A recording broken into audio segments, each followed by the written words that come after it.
Ya pemirsa, kita telah sampai di segmen penghujung dialog kita siang hari ini. Ya, saya akan langsung menanyakan kepada Kapten Randy soal polisi udara. Beberapa maskapai komersial di Amerika menyertakan polisi udara ikut terbang. Mereka nggak pakai seragam polisi, tapi mereka pura-pura jadi penumpang. Kalau ada apa-apa, ada pelanggaran-pelanggaran yang dilakukan oleh Air Marshal. Mereka sebut Air Marshal. Mereka bisa melakukan sesuatu gitu ya. Perlu atau tidak ini diadopsi di Indonesia? Kalau menurut pendapat saya kira tidak. Sebenarnya apa sih tugas sebetulnya dari Air Marshal itu? Memang zaman dulu security system di bandara itu masih kurang oke. Tapi kalau sekarang security bandara masih sudah oke.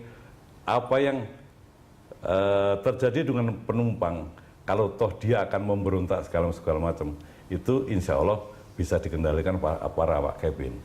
Itu yang pertama. Yang kedua, kokpit sekarang ini itu tidak seperti kokpit zaman dulu. Sekarang anti dobrak istilahnya. Tidak semua orang bisa masuk kokpit. Hanya ada awak kabin tertentu yang mempunyai kode-kode, dan kokpit pun melihat pakai CCTV siapa yang mau masuk kokpit dan apakah dia memberikan sinyal yang benar.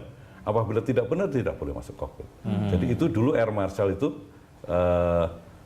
dipergunakan manakala ada penumpang yang menjadi unruly, akan menguasai kabin ataupun mencoba merebut kendali pesawat. Membajak. Jadi untuk bisa secara fisik menahan berbagai skenario yang tidak diinginkan. Meliputi kekerasan. Kalau sekarang kan coba diisolasi di kabin saja, tidak akan pernah bisa masuk kokpit. Aksesnya itu sudah Akses lebih. itu. Dengan kejadian 911 itu, kejadian di Amerika itu, semua kokpit, pintu kokpit itu sekarang dimodifikasi.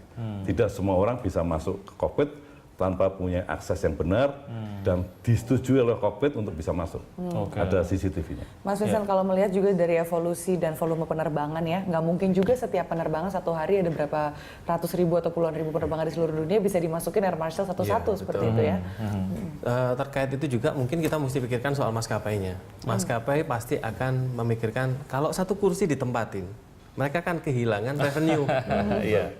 Jadi mau nggak mau mereka kan juga berpikir gitu loh.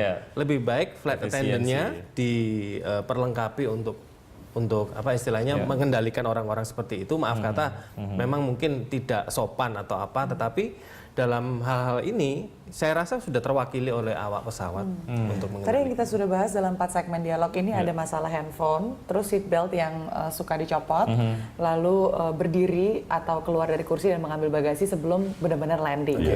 Apalagi nih pelanggaran yang kira-kira sering banget dilakukan penumpang pada umumnya? Kalau paling sering kita lihat mungkin ya salah satunya nggak mematuhi awak kabin. Contoh pada waktu mau landing atau mau take off, kursi nggak ditegakkan, jendela nggak dibuka. Nah, itu apa sih bahayanya? Itu kenapa sih dok? Cap. Kalau lurus banget gitu. kursi tidak dalam posisi yang tegak lurus, manakala terjadi emergency di darat, mereka harus emergency landing katakanlah, itu penumpang yang di belakang untuk tidak bisa brace for impact secara benar. Dia akan mentok kepada kursi depan. Ada space-nya yang termakan oleh yang lain. Termakan oleh gitu ya? kursi depan. Gitu. Dan sebenarnya di Indonesia itu masih banyak juga pelanggaran-pelanggaran yang orang merokok di kamar kecil. Wah, yang benar itu sering sekali. Kayak luar biasa ini. Masa sih Cap? Iya, itu yang namanya lavatory, toilet. Itu dilengkapi dengan smoke detector, mendeteksi asap. Itu begitu ada orang merokok di dalam itu bunyi akan suaranya kencang sekali. Di dalam kokpit ada lavatory smoke. Suaranya kencang, kling kling kling kling, akan ada bel begitu.